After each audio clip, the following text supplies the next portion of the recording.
আসসালামু আলাইকুম ওরহমতুল্লাহি ওবরাকাতুহ। আলহামদুলিল্লাহি রব্বিল আলামিন। আলহামদু সকল প্রশংসা, লিল্লাহ লি মানে জন্য, আল্লাহ মানে আল্লাহ পাকের জন্য। সকল প্রশংসা শুধুমাত্র আল্লাহ পাকের জন্য। রব প্রতিপালক, আল আলামিন বিশ্বজগৎ, বিশ্বজগতের প্রতিপালক আল্লাহ রব্বুল আলামিনের জন্য সকল প্রশংসা। এই আয়াত থেকে আমরা কি জিনিস শিখতে পেলাম? বিশ্ববিখ্যাত দায়ী মাওলানা কালেম সিদ্দিকী দামাত বরকাতুহুম ও তার সিনাদুন খলিফা মুফতি জুবাইর আহমদ রচিত অমুসলিম দাওয়া বিষয়ক 2450 টাকা মূল্যের 26টি বই অফার মূল্যে মাত্র 990 টাকা। বিস্তারিত জানতে 01798 418 এই আয়াত থেকে আমরা শিখতে পেলাম যে প্রশংসা শুধুমাত্র আল্লাহ পাকের জন্যই হবে। কেন? যেহেতু আল্লাহ পাক আমাদেরকে লালন পালন করেন, আল্লাহ পাক আমাদেরকে আহার দেন, আল্লাহ পাক আমাদেরকে খাবারের ব্যবস্থা করেন। আমরা দুনিয়াতে ছিলাম না, আমাদের অস্তিত্ব ছিল না।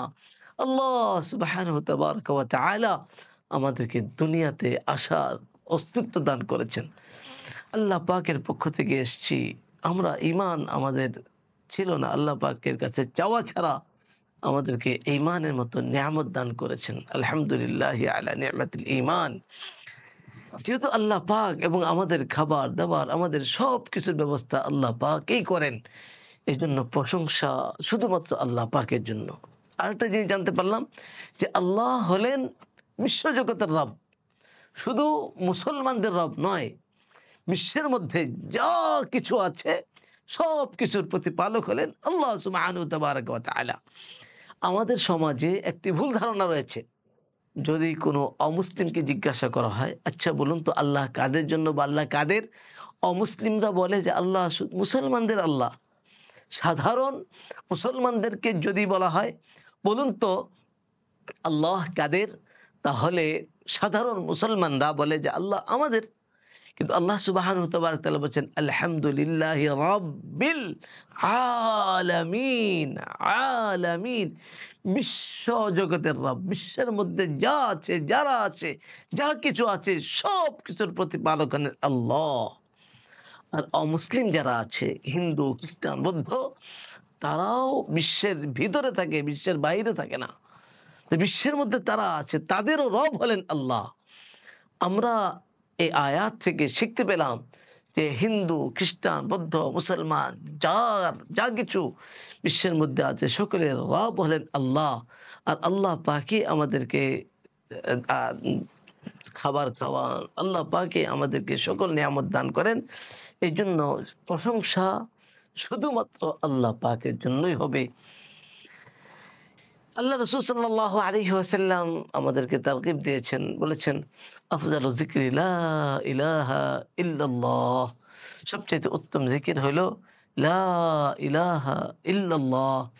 আফজালু দুআ আলহামদুলিল্লাহ। উত্তম দোয়া হলো আলহামদুলিল্লাহ। আলহামদুলিল্লাহ। প্রিয় শ্রোতা দর্শক মণ্ডলী, আমরা এই আয়াত থেকে শিখতে পেলাম যে আমাদেরকে শুধুমাত্র আল্লাহ পাকের প্রশংসা করতে হবে। আর আল্লাহ তাআলা হলেন সকল মানুষের রব, বিশ্বের মধ্যে যা আছে সকলের রব। এবার এই আলহামদুলিল্লাহ আল্লাহ পাকের প্রশংসা, এই আয়াতটা আমাদের জীবনে আমরা কি অ্যাঙ্গেলে, কোন অ্যাঙ্গেলে কিভাবে বাস্তবায়ন করতে পারি? এই আয়াতের বাস্তবায়ন হলো যে আমরা প্রত্যেক অবস্থায় আল্লাহ পাকের শুকরিয়া আদায় করব।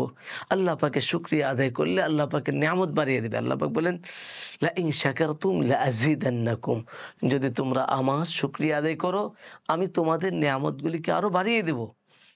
এই জন্য আমরা অধিক হারে আল্লাহ পাকের শুকরিয়া আদায় করব। আমরা অনেক কিছু শুকরিয়া আদায় করলেও একটা বিষয়ে শুকরিয়া আমরা খুব কম আদায় করি, সেটা হলো আমাদের ঈমানের যে নিয়ামত আল্লাহ পাক আমাদেরকে দান করেছেন। আল্লাহ পাকের কাছে চাওয়া ছাড়া, আল্লাহ পাকের কাছে বলা ছাড়া, আল্লাহ পাকের কাছে আবেদন করা ছাড়া, আবদার করা ছাড়া, দরখাস্ত ছাড়া আল্লাহ সুবহানাহু তাবারাকা ওয়া তাআলা আমাদেরকে যে ঈমানের মতো নিয়ামত দান করেছেন, যে ঈমানের কারণে আমরা কোনো না কোনো দিন জান্নাতে যাব। আর যাদের ঈমান নাই, অমুসলিম, বেঈমান, তারা চিরকাল জাহান্নামে যাবে। কিন্তু আমরা আমাদের ঈমানের নিয়ামতের শুকরিয়া আদায় করি না। আসুন আমরা এই আয়াতের শিক্ষাকে বাস্তবায়ন করতে গিয়ে আমরা আমাদের ঈমানের নিয়ামতেরও শুকরিয়া আদায় করি। আমরা বলি আলহামদুলিল্লাহি আলা নি'মাতিল ঈমান। এজন্য সর্বাবস্থায় আল্লাহ যে হালাতে রাখে, যে অবস্থায় রাখে, আমরা সর্বাবস্থায় আল্লাহ পাকেরই শুধু শুকরিয়া আদায় করব। আলহামদুলিল্লাহ।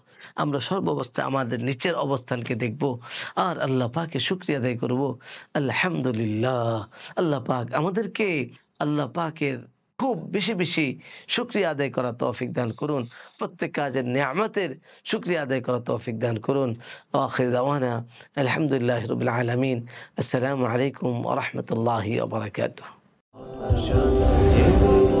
সব কিছু ছেড়ে আমাদের সাথে